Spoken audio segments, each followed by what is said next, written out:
এক সময় বর্বরতায় নিমজ্জিত ছিল। এমন কোন বর্বরতা নেই যা তাদের দ্বারা হয় না, এমনকি প্রতিশোধ নিতে পারে নাই। সন্তানকে ডেকে বলে, তোরা যদি আমার নেককার সন্তান হয়ে থাকো, যোগ্য সন্তান হয়ে থাকো, আমি প্রতিশোধ নিতে পারি না, আমার পক্ষ থেকে তোমরা প্রতিশোধ নিবে।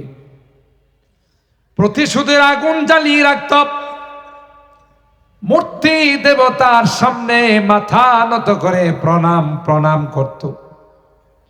কিন্তু কোরআনের ছায়া চলে আসার কারণে আল্লাহ কোরআনের মাধ্যমে ডিক্লার দিয়ে কয়, রাদিয়াল্লাহু আনহুম ওয়া রাদু আন, আমি আল্লাহ তাদের উপর খুশি হয়ে গেলাম, এরা আমি আল্লাহর উপর খুশি হয়ে গেল। স্বয়ং আল্লাহ সার্টিফিকেট দিলেন যে এরা আমার উপর রাজি, আমি তাদের উপর রাজি। এই কোরআনে কারীম তার স্পর্শ যেখানেই লাগছে, কোনো ব্যক্তির সাথে হোক, কোনো বস্তুর সাথে হোক, কোনো জায়গার সাথে হোক, কোনো কালের সাথে হোক, যার সঙ্গেই তার সংস্রব লাগছে, সেই জিনিসটাকে, সেই ব্যক্তিটাকে, সেই জায়গাটাকে, সেই কালটাকে আল্লাহ দামি বানাই দিয়েছে, দামি বানাই দিয়েছে।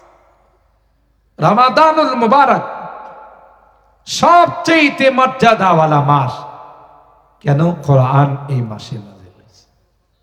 লাইলাতুল কদর সবচেয়ে দামি রাত কেন? এই রাত্রে কোরআন নাযিল হয়েছে। মক্কা মদিনা পৃথিবীর মধ্যে সবচেয়ে দামি শহর কেন? এই দুই শহরে কোরআন অবতীর্ণ হয়েছে। সুবহানাল্লাহ। মাত্র ৬০-৭০ বছর হায়াতের মালিক আমরা, আমাদের মর্যাদা কম না বেশি? আমাদের মর্যাদা কম না বেশি?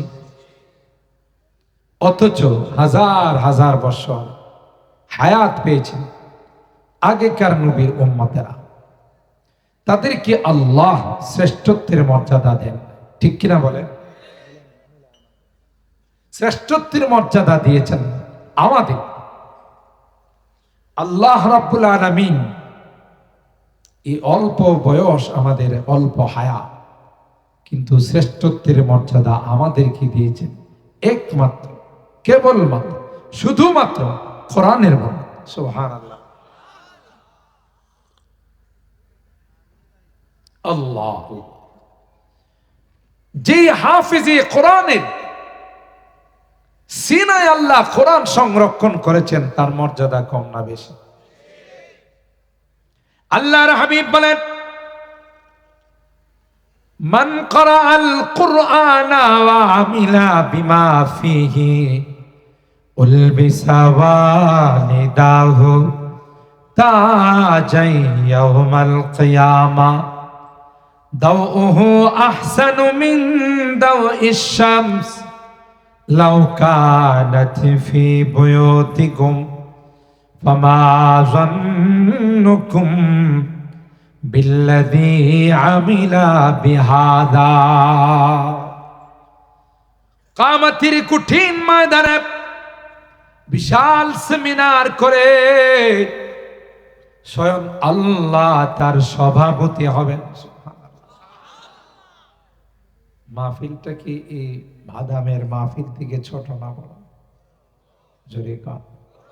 গোটা পৃথিবীর সবাই এই মাহফিলে উপস্থিত থাকবে, আল্লাহ সভাপতি হবেন।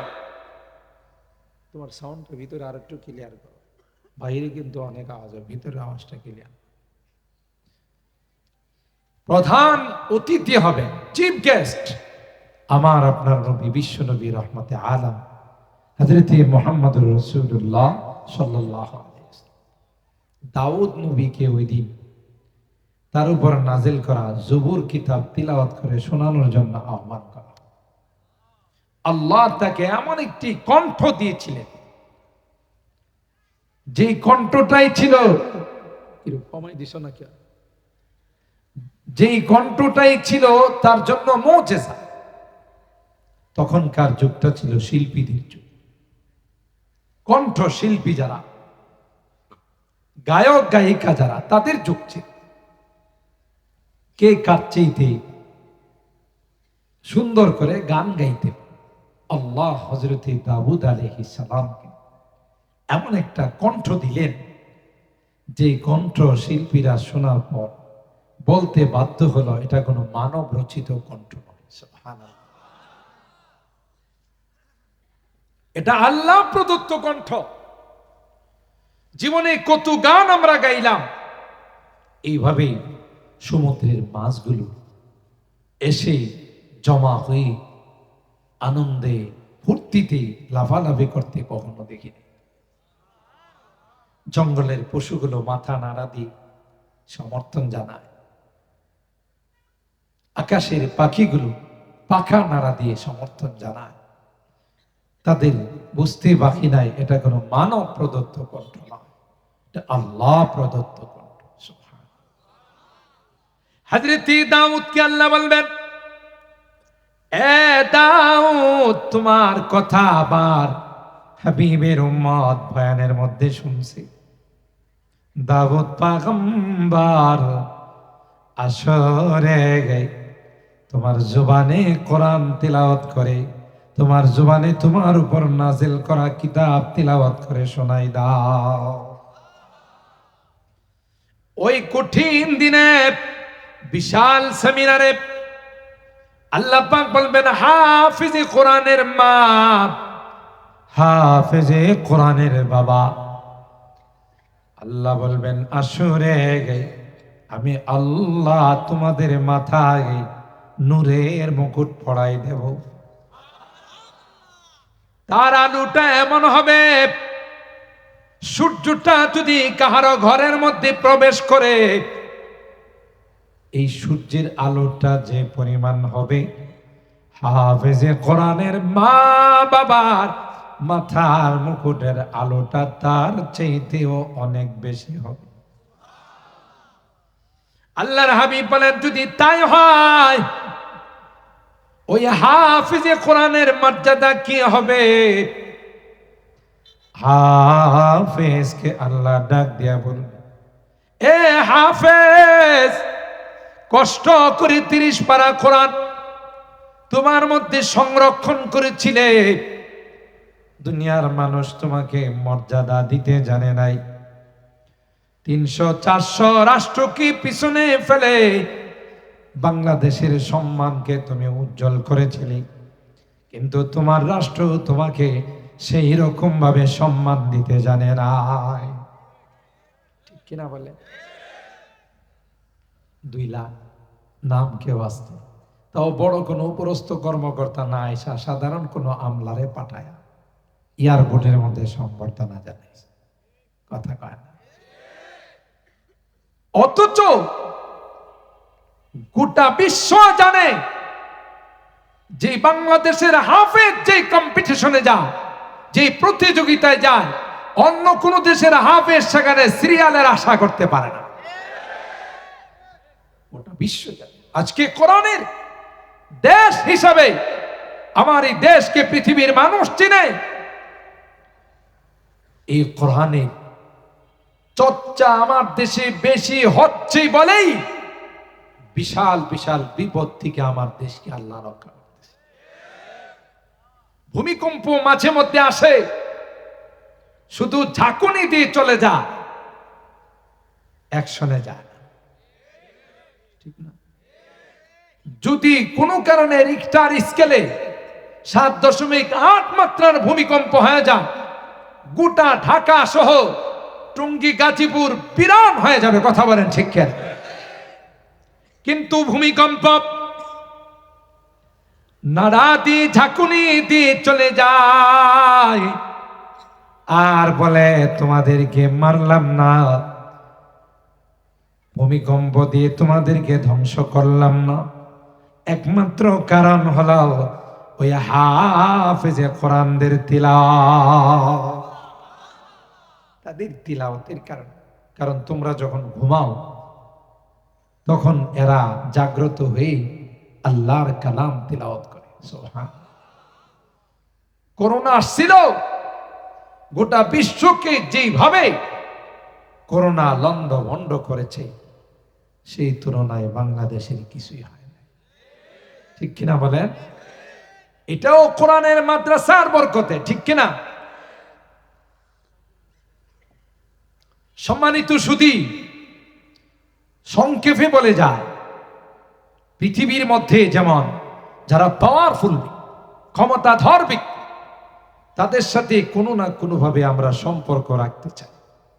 কারণ একটাই, আমার কোনো বিপদ হলে তার একটা ফোন আমার জন্য অনেক বড় কাজ হয়ে যায়। কথা কয় না? তার একটা ইশারা আমার জন্য অনেক বড় কাজে লাগে। ঠিক আল্লাহর কসম, কিয়ামতের কঠিন ময়দানে যেদিন কেউ আপনাকে আমাকে আপন বলে স্বীকার করবে না, সেদিনও যদি হাফিজে কোরআনদের সঙ্গে, আলেমদের সঙ্গে সম্পর্ক থাকে, কোরআনের সঙ্গে যদি সম্পর্ক থাকে, আল্লাহর কসম ওই হাফিজে কোরআন এবং আলেমরা আপনাকে সারা আল্লাহর জান্নাতে যাবে। একজন হাফেজ, হাদিসের মধ্যে আসে, শুধুমাত্র কেবলমাত্র হাফেজ হয়েছে, ওই হাফেজ আল্লাহর কাছে সুপারিশ করবে, এ মালিক, এই মানুষগুলো, বাদামের মানুষগুলো আমাদের মাজারুল হক আবরারি সাহেবের হাতে মাদ্রাসার জন্য চাউল দিয়েছে, টাকা দিয়েছে, তো তাদের জান্নাতের ফয়সালা না হবে ততক্ষণ পর্যন্ত তোমার জান্নাতে যাব না। একজন হাফিজকে আল্লাহ এমন 10 জন ব্যক্তিকে সুপারিশ করে জান্নাতে নেওয়ার পারমিশন দিবেন যাদের উপরে জাহান্নাম ওয়াজিব হয়ে গেছে। আল্লাহু আকবার। ফামা যান্নুকুম বিল্লাযী আমিলা বিহাদা। আল্লাহর হাবিব বলেন, যদি একজন হাফিজে কোরআনেরই পাওয়ার হয়, তো যিনি আলেম হবেন তার পাওয়ার কম না বেশি? জোরে বলে। সে যে কতজনকে সুপারিশ করে আল্লাহ জান্নাতে নিবে তার কোনো হিসাব নেই। যত ইচ্ছা তত সুপারিশ করে আল্লাহ জান্নাতে নিবে। সম্পর্ক রাখলে না রাখলে, ভালোবাসলে না বাসলে, যদি বলা হয় ব্যাঙ্গের ছাতার মতো ওই মাদ্রাসাগুলো গজাইছে, যদি বলা হয় জঙ্গিবাদ প্রজনন কেন্দ্র, যদি বলা হয় সন্ত্রাসীদের আস্তানা, এরা কি সকল মাদ্রাসাকে ভালোবাসে? মাদ্রাসাগুলো রাখতে চায় না, বিদায় দিতে চায়। অথচ কোরআনুল কারীমের সূরা আস-সাফ আয়াত নাম্বার 8 এবং 9 আল্লাহ ওখানে ক্লিয়ার বলে, গোটা বিশ্বের সকল শক্তি, মহাশক্তি একত্রিত হয়ে কোরআনের মাদ্রাসাগুলো যদি, কোরআনের লাইটকে যদি অফ করে দিতে চায়, বন্ধ করে দিতে চায়, আল্লাহ বলেন আমার জাতের কসম, এই কোরআনের লাইটকে কেউ কোনোদিন অফ করতে পারবে না। দায়িত্ব নিয়েছেন কে? ইউরিদুনা লিইউতফিউ নূরাল্লাহি বিআফওয়াহিহিম ওয়াল্লাহু মুতিম্মু নূরিহি ওয়ালাউ কারিহাল কাফিরুন। আল্লাহ বলেন গোটা বিশ্ব মিলে যদি চেষ্টা করে আমার কোরআনের লাইটকে অফ করে দেওয়ার জন্য, আল্লাহ ডাক দেয়া কয় না, যে লাইটের দায়িত্ব স্বয়ং আমি আল্লাহ নিয়েছি রে, ওই লাইটকে পৃথিবীর কেউ কোনোদিন অফ করতে পারবে না। চিরাগেরা কে ইজ্জত পর ফরজাদ হারা কাসদম জানাদিনী শেষে বসুজাত। যে লাইট অফ করতে যাবে, লাইট অফ হবে না, যে যাবে সেই অফ হয়ে যাবে। পৃথিবীর কোন শক্তি, মহাশক্তি আজ পর্যন্ত কোরআনের কোন আয়াত, কোন সূরা তো দূরের কথা, একটা জের জবর নোক্তাকেও কেউ পরিবর্তন করতে পারে না। পারবে না? কথা বলেন ঠিক কিনা? কেন এই লাইট জ্বালাইছেন স্বয়ং আল্লাহ। আর এই সকল মাদ্রাসাগুলো ভিত্তি স্থাপন করেছেন স্বয়ং আল্লাহর হাবিব সরকারে দো আলম হযরত মুহাম্মদুর রাসূলুল্লাহ সাল্লাল্লাহু। এই যত বাদাম দারুন নাজাত মাদ্রাসা সহ যত মাদ্রাসা পৃথিবীতে আছে সবগুলোর সম্পর্ক দেওবন্দের সাথে। কথা কান, গোড়া হলো দেওবন্দ মাদ্রাসা। আর দেওবন্দ মাদ্রাসা কোনো ব্যক্তির হাতে তার ফাউন্ডেশন রাখা হয় না, স্বয়ং আল্লাহর হাবিব স্বপ্ন যুগে লাঠি মুবারকের মাধ্যমে তার ফাউন্ডেশন। खुद साक़िए कौसर ने राखी, मैं खाने की बुनियाद खुद साक़िए कौसर, अल्लाह তিনি নিজে তার ভিত্তি রাখছেন। সুবহানাল্লাহ।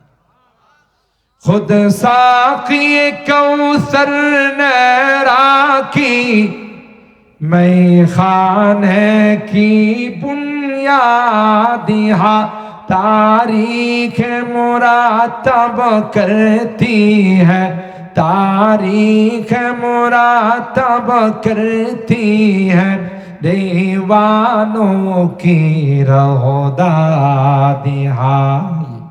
इल्म हुनर का गहवारा, तारीख से पारा है, हर फूलिहाए के शोला है, हर सरवाया मीनारा है। अल्लाह আমার ভাইরা, এই কথাই এখানে বোঝানো হয়েছে হযরত কাসেম নানাতুবি রাহিমাহুল্লাহ। তিনি ইংরেজ খেদাও এই আন্দোলনকে চাঙ্গা করার জন্য টেনশনে ছিলেন কি করে তাদেরকে ভারত উপমহাদেশ থেকে তাড়ানো যায়। স্বপ্ন যুগে আল্লাহর হাবিবকে তিনি দেখলেন। সুবহানাল্লাহ। মান রাআনি ফিল মানাম ফাকাদ রাআনি হক। আল্লাহর নবী বলেন, আমাকে যদি কেউ স্বপ্ন যুগে দেখে সে সঠিক দেখেছে। শয়তান কোনদিন আমার সুরত আকৃতি অবলম্বন করতে আমাকে সে দেখেছে।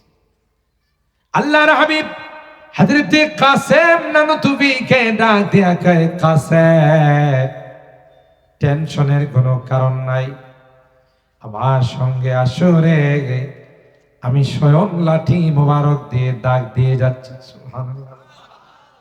হযরত কাসেম নানতুবি ঘুম থেকে সজাগ হওয়ার পর টেনশনে পড়ে গেলেন। কি দেখলাম? নৌদারার মধ্যে আল্লাহর হাবিবকে লাঠি মুবারক দিয়ে দাগ দিতে দেখলাম। তিনি সজাগ হয়ে হাঁটতে হাঁটতে যখন ওখানে আসলেন, আল্লাহর কসম, আল্লাহর পয়গম্বর লাঠি মুবারক দিয়ে যে দাগ এখানে দিয়ে গেছেন সেই দাগ এখনো মাটির মধ্যে বসা আছে। खुद साक़िए कौसर ने राखी, मैं खाने की बुनियाद तारीख मुरातब करती है, तारीख मुरातब करती है, दीवानों की रहोदादिहाई, इल्म हुनर का गहवारा, तारीख से पारा है, हर फूलिहाए के शोला है, हर सरवाया मीनारा है। ये मजलिस मैवा मजलिस है, खुद फितरत जिसकी कासिम है, कासिम कासिमुल उलूम ওয়াল খায়রাত। কাসেম নানতুবি রাহিমাহুল্লাহ, তিনি আল্লাহর নবীর দেওয়া দাগের উপর দেওবন্দ মাদ্রাসার ভিত্তি স্থাপন করেছেন। এই দেওবন্দ মাদ্রাসার শাখা হাদাম দারুন নাজাত কওমি মাদ্রাসা। বুঝা গেল এই সকল মাদ্রাসা গোড়া নরম নয়, অনেক শক্ত। কেউ ইচ্ছা করলেই জঙ্গিবাদ প্রজনন কেন্দ্র বলে, সন্ত্রাসীদের আস্তানা বলে এই মাদ্রাসাগুলোকে বন্ধ করতে পারবে না। যত বেশি ষড়যন্ত্র হবে তত মাদ্রাসাগুলো সামনের দিকে অগ্রসর হবে। তার বাস্তব হলো মাদ্রাসার সংখ্যা কমছে না বাড়ছে? হাফেজে কোরআনের সংখ্যা কমছে না বাড়ছে? যে কোনো প্রতিযোগিতায় আমার দেশের হাফেজে কোরআনরা যখন অংশগ্রহণ করে, বিন্দিসিরা যখন আয়শা রয়্যাল বেঙ্গল টাইগারের নাম দেখে আস্তে করে চেহারাটা মলিন করে বসে যায়। সাংবাদিকেরা জিজ্ঞাসা করে, মন খারাপ? সিরিয়াল আর কপালে নাই। সুবহানাল্লাহ। কবে যেখানে বাংলাদেশের হাফেজ আসছে, এখানে সিরিয়াল নেওয়ার আর আমাদের পক্ষে সম্ভব। আজকে গোটা বিশ্ব আমার এই দেশকে কোরআনের দেশ হিসাবে চিনে। সুবহানাল্লাহ বলেন। আর এই সকল মাদ্রাসার প্রতি আপনাদের যে আন্তরিকতা, আল্লাহর কসম, এই মহব্বত আর এই ভালোবাসা, এটাই কিয়ামতের ময়দানে নাজাতের ওসিলা হয়ে যাবে। এই হাফেজকে যখন বলা হবে এক এক আয়াত পড়ো, এক এক তলার দিকে উঠতে থাকো, হাফেজ বলবে না, এই এলাকার মানুষ মন খুলে আমাদের মাদ্রাসার জন্য চাউল দিয়েছে, টাকা দিয়েছে, দীর্ঘ রজনী পর্যন্ত বসে কোরআনের মহব্বত নিয়ে কোরআনের আলোচনা শুনছে। তাদেরকে ছাড়া তোমার জান্নাতে যাব না। আরো জোরে কন। তাইলেই এই সকল হাফেজে কোরআন আলেমদেরকে ভালোবাসার দরকার আছে না নাই? এই ভালোবাসাই কাজে লাগবে দুনিয়ার উদ্দেশ্যে, দুনিয়ার স্বার্থে। যেই ভালোবাসা ছিল পরকালে একজন আরেকজনকে দোষারোপ, তোর কারণে আজকে আমি জাহান্নামে হয়ে আসছি, কিন্তু কোরআনের যে মহব্বত, ইসলামের যে মহব্বত আর ভালোবাসা, এটাই কিয়ামতের ময়দানে কাজে লাগবে। জোরে বলেন ঠিক কিনা? আলোচনা লম্বা করব না, আলোচনা এনার্জি থাকে একটা সময়, যেহেতু সময় বেশি হয়ে গেছে, যদিও আপনারা অনেক আগ্রহের সাথে বসা আছেন, আমি শুধু আপনাদেরকে এইটুকুন অনুরোধ করব, যতদিন বেঁচে থাকবো ততদিন কোরআনের সাথে সম্পর্ক। হাত তোলেন। লিল্লাহে তাকবীর, লিল্লাহে তাকবীর। কোরআন সুন্নাহর আলো আগত সংসদে জানো। কথা বলেন। সংসদ তো এখন নাই, সামনের যে সংসদ আসবে, এই সংসদে কোরআনী আইন বাস্তবায়ন করতে হবে। কথা বলেন ঠিক কিনা? কোরআনী আইন ব্যতীত এই দেশে শান্তি আসতে পারে না, পারে না, পারে না। কথা বলেন ঠিক কিনা? মানব রচিত তন্ত্রে মন্ত্রে শান্তি কোনোদিন আসে নাই, আসবে না। কথা বলেন ঠিক কিনা? আল্লাহ রাব্বুল আলামিনের সঙ্গে আমাদের আমৃত্যু থাকার তৌফিক দান করুন, আমিন বলুন। মুহতারাম হাজরিন, আমি আপনাদের শুরুতে বলেছিলাম যে আজকের এই বরকতময় রজনী, জুমার রাত্র এতটাই বরকতময় রাত। হাদিসের মধ্যে আসে, কেউ যদি জুমার রাত্রে ইন্তেকাল করে অথবা জুমার দিন ইন্তেকাল করে, সহিহ মুসলিম শরীফের হাদিস, তাইলে প্রথম পুরস্কার হলো আল্লাহ তার কবরের আযাব মাফ করে। এই রাত্রি বা দিনে একটা সময় আছে, যেই সময়ে হাত তুলতে দেরি হয়, ওই হাত আল্লাহর কাছে কবুল হতে দেরি হয়। আর সেই মোনাজাতটা যদি রাত 12টার পর হয়, এমনিতেই গভীর রজনী আল্লাহর কাছে অনেক প্রিয়। কথা বলেন ঠিক কিনা? তাইলে তো শোনায় সোহাগা, আমরা আশাবাদী আজকে আমরা যে মোনাজাত করি, যে দোয়া করি, এই দোয়া আল্লাহ কবুল করে নেবেন। কথা বলেন ঠিক কিনা? আর দোয়া যারা করবেন তাদেরকে ইয়াকিন আর বিশ্বাস নিয়ে দোয়া করতে হবে, কোনো সন্দেহ যেন অন্তরে না থাকে। ঠিক কিনা বলে? চলুন আমরা দোয়া করি যারা রুগী আছেন তাদের জন্য, এই মাদ্রাসার জন্য। এই মাদ্রাসা যেন, আপনারা শুনেছেন, এই মাদ্রাসার একজন স্টুডেন্ট ইংলিশে কিভাবে সে বক্তব্য দিয়েছে। একটা সময় ছিল সাধারণ মানুষের মধ্যে একটা ধারণা ছিল মাদ্রাসায় পড়লে ভাত পাওয়া যায় না, এবং কিছু কোরআন বিরোধী, কোরআনের শত্রুরা এই কথা বইলেও বাড়ে, তাদের সন্তানকে মাদ্রাসায় দিত। তোমার পোলাডারে কই দিছ? কই দারুন না জাত মাদ্রাসায়। আহা, এটা তো না খায় আমার। মাদ্রাসায় পড়লে ভাত পাওয়া যায় না, এই জাতীয় স্লোগান ছিল। আমি যদি আল্লাহর কসম করে বলি, হানেস হব না। আজ পর্যন্ত বাংলাদেশ স্বাধীন হওয়ার পর পেটের দায়ে, ক্ষুধার দায়ে কোন মাদ্রাসার আলেম চুরি করেছে, ডাকাতি করেছে, দুর্নীতি করেছে, তারা একটা দৃষ্টান্ত নাই। কিন্তু আমরা অনেক জেন্টলম্যান, অনেক ডিগ্রিধারী, অনেক উচ্চ শিক্ষিত মানুষকে দেখেছি চাকরি পায় না, শেষ পর্যন্ত অস্ত্র নিয়ে রাস্তায়। কারণ আল্লাহ এর দায়িত্ব নিয়েছেন। 5,000 10,000 টাকা মাদ্রাসায় পড়ায়া মসজিদে ইমামতি করে বেতন পায়, হাদিয়া পায়। এটা নিয়ে যে শান্তিতে বসবাস করে, তুমি 2 কোটি টাকা পেয়েও সে শান্তিতে নাই। ম্যাডামে চাকরি করে বেতন 2 লাখ, সাহেবের চাকরি করে বেতন 3 লাখ। দুইজনই অফিসে যায়।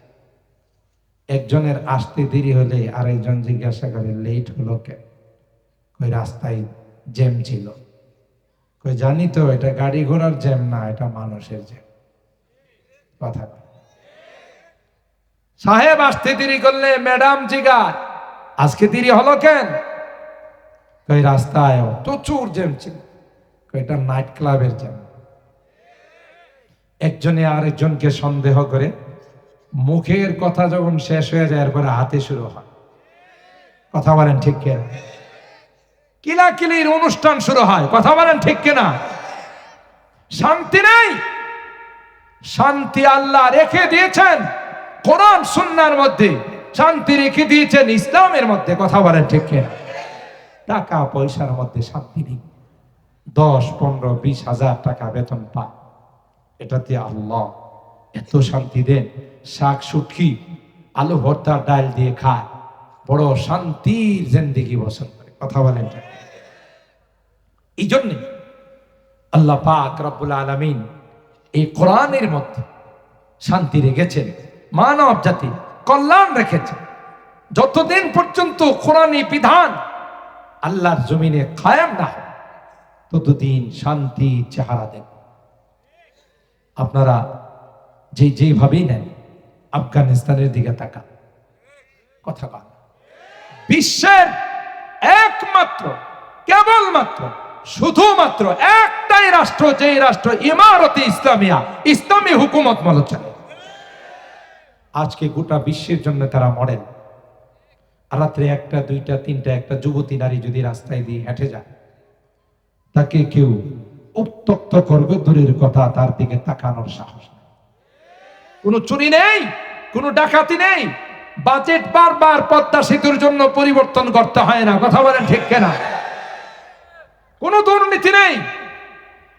রাষ্ট্রের মাদ্রাসার ছাত্ররা পুলিশের কাজ করে, তাদেরকে দেখলে মানুষ ভয়ে ভীত হয়ে যায় যে এখানে কোন রকমের মুসাফার কাজ চলবে না। কথা বলেন ঠিক কিনা? ইসলাম যে বাস্তব শান্তি।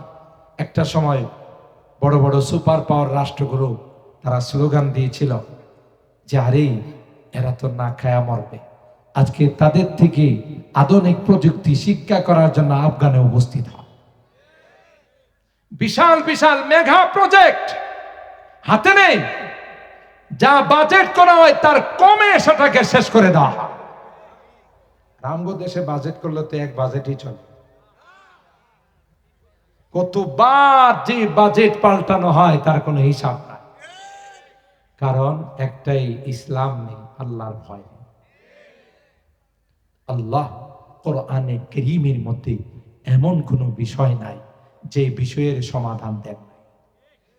ফিহি তিবয়ানুন লিকুল্লি শাই, সব বিষয়ের সমাধান আল্লাহ কোরআনে দিয়েছে। আজকে কোরআনকে আমরা মানি না, কোরআনের লকে আমরা ফলো করি না, সংবিধানকে আমরা বাস্তবায়ন করি না, বিধায় আমাদের অশান্তির সীমা নেই।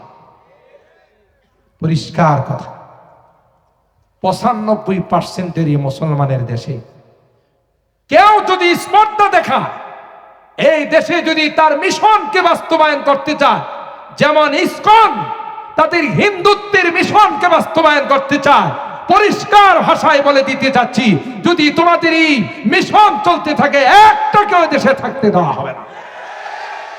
তোমাদের কত বড় স্পর্ধা, কত বড় সাহস! এদেশের প্রতি দশা একজন আইনজীবীকে তোমরা হত্যা করেছো, কথা বলেন ঠিক কিনা? আগের কথা ভুলে যাও, কথা বলেন ঠিক কিনা? আগের অবস্থা ভুলে যাও। এদেশের ছাত্র জনতা যে স্পৃহা দেখিয়েছে, তোমাদের মতো কয়েকটাকে শেষ করতে সময়ের দরকার হবে না, কথা বলেন ঠিক কিনা? আমরা ভদ্র, আমরা মুসলমান, কথা কয় না, আমরা শান্তিপ্রিয়। আমাদের দেশে কোনো অমুসলিম ধর্মীয় কারণে, সাম্প্রদায়িক কারণে আজ পর্যন্ত নির্যাতিত হয় নাই, হবেও না। কিন্তু তোমরা যাদের প্রতিনিধিত্ব করতেছো ভারতের, সেই ভারতে আমার মুসলমান কোরবানি দিতে পারে না, সেই ভারতে মুসলমান গরু খাইতে পারে না, মুসলমানদের উপর অকথ্য নির্যাতন চালানো হয়। অথচ তোমরা তোমাদের মন্দিরে পূজা করো, আর আমাদের আলেম ওলামারা তোমাদের পূজার জন্য পাহারাদারি করে, কথা বলেন ঠিক কিনা? সুখে থাকলে ভূতে যেন না কিলায়, কথা বল, সুখে থাকলে ভূতে যেন না কিলায়, এটা খেয়াল রাখবা। বিমরুলের চাকে হাত দিও না। আমরা অত্যন্ত ভদ্র, আমরা অত্যন্ত ভালো, শান্তিপ্রিয়, কিন্তু যদি তোমরা মনে করো এই ভদ্রতাকে দুর্বলতা মনে করো, তাইলে কিন্তু উচিত শিক্ষা দেওয়া হবে, কথা বলেন ঠিক কিনা? তোমাদের কোন মিশন, তোমাদের কোন প্ল্যান মুসলিম দেশে বাস্তবায়ন করতে দেওয়া হবে না, হবে না, হবে না, কথা বলেন ঠিক কিনা? সম্মানিত সুধী, সতর্ক থাকতে হবে। আমার এই প্রিয় মাতৃভূমিকে নিয়ে অনেক ষড়যন্ত্র হচ্ছে, কথা বলেন। আমি অনুরোধ করে বলি, যেই দল করেন, আমি কোনো দলের বিপক্ষে কথা বলি নাই, আমি বলতেছি দেশের পক্ষে। মাতৃভূমিকে নিয়ে অনেক ষড়যন্ত্র হচ্ছে, কথা বলেন ঠিক কিনা?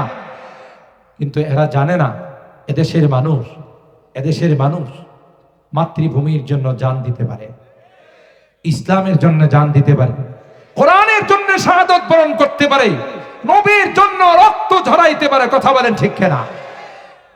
আমরা তোমাদেরকে তোমাদের ধর্ম পালন করার জন্য তোমাদের গির্জাতে গিয়ে, তোমাদের মন্দিরে গিয়ে যত সহযোগিতার দরকার করব, কিন্তু তোমরা যদি স্পর্ধা দেখাও আমার ইসলামকে নিয়ে, আমার কোরআনকে নিয়ে, আমাদের মুসলমানের গায়ে সাহস দেখেই যদি হাত তুলো, তাহলে ওই কালো হাতগুলো ভাঙতে আমাদের সময় লাগবে না, কথা বলেন ঠিক কিনা?